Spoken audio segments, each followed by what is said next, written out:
For months now, Venezuelans have struggled to make ends meet with money that loses value every day. The government wants to fix that with a new and improved DICOM foreign exchange setup, which they say will provide a soft landing for the country's free-falling currency. With this system, we hope to normalize in first place the functioning of the currency system. We are going to optimize it, which will allow us to generate a level of certainty about the behavior of such an important variable. At the moment, the government sells US dollars at 2 official rates. Using Dipro, $1 will get you approximately 10 Venezuelan bolivars, and under DICOM, it's about 710 bolivars. But on the black market, which most Venezuelans use, it's about 5,000 bolivars to the dollar. This latest forex plan is the 5th of its kind in the last 4 years. The past 4 have failed to deliver a steady supply of dollars. Some economists say the 14-year-old exchange control system should be dropped altogether. But authorities are optimistic this one will work. What is understood is that it is a transparent system which looks for balance in transactions relating to currency providers and claimants. And with that, we can achieve greater stability in the currency system and therefore also in our economic and financial activities. The exchange rate, which this new system relies on, will be set by the central bank. But the official figure has not yet been publicly released, and it's unclear how the plan will revive Venezuela's crumbling economy. The massive drop in global oil prices in 2014 hit Venezuela especially hard, as oil exports account for nearly all of the government's revenue. Spiraling costs have made wages nearly worthless, despite Maduro raising the minimum wage 6 times in less than a year. Earlier this month, he said inflation was at 94% so far this year. But that's conservative compared to the IMF's 4-figure prediction for 2017. This would push the price of basic goods and medicine even further out of reach for ordinary Venezuelans. And the people have had enough. Violent demonstrations have been going on for more than 50 days, with protesters saying the government needs to make radical changes to put the Venezuelan economy back on track. Adefemi Akinsanya, TRT World. OK, let's go to our editor-at-large, Craig Kapitas. He's in Paris for us. Craig, is the Venezuelan government trying to do the impossible, trying to eliminate the black market? I mean, people will pay what something is worth. You cannot eliminate the black market, but let's start from square one.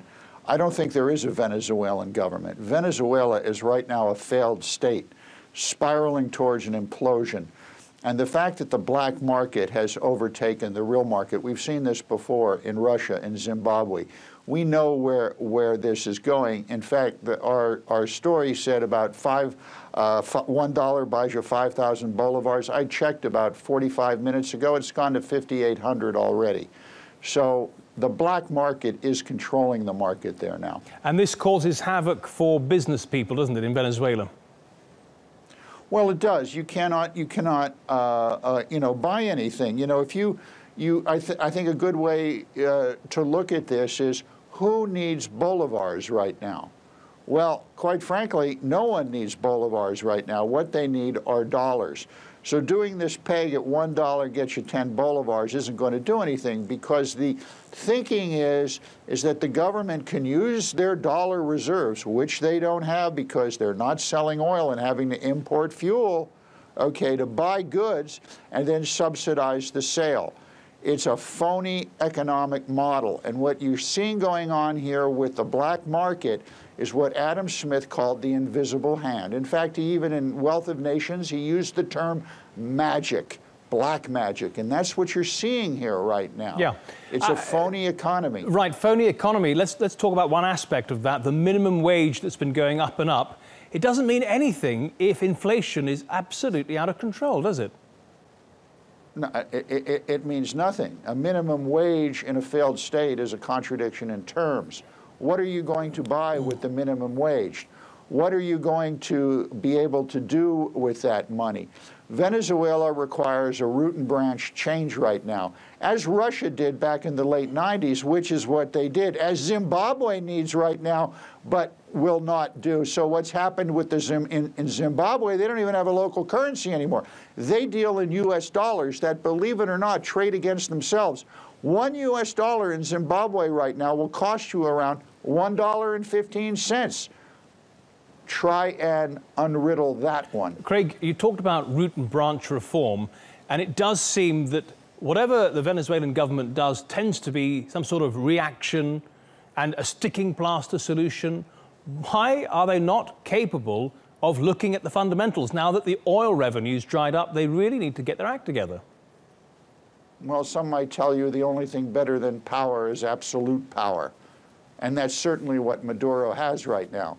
He so far has the military with him.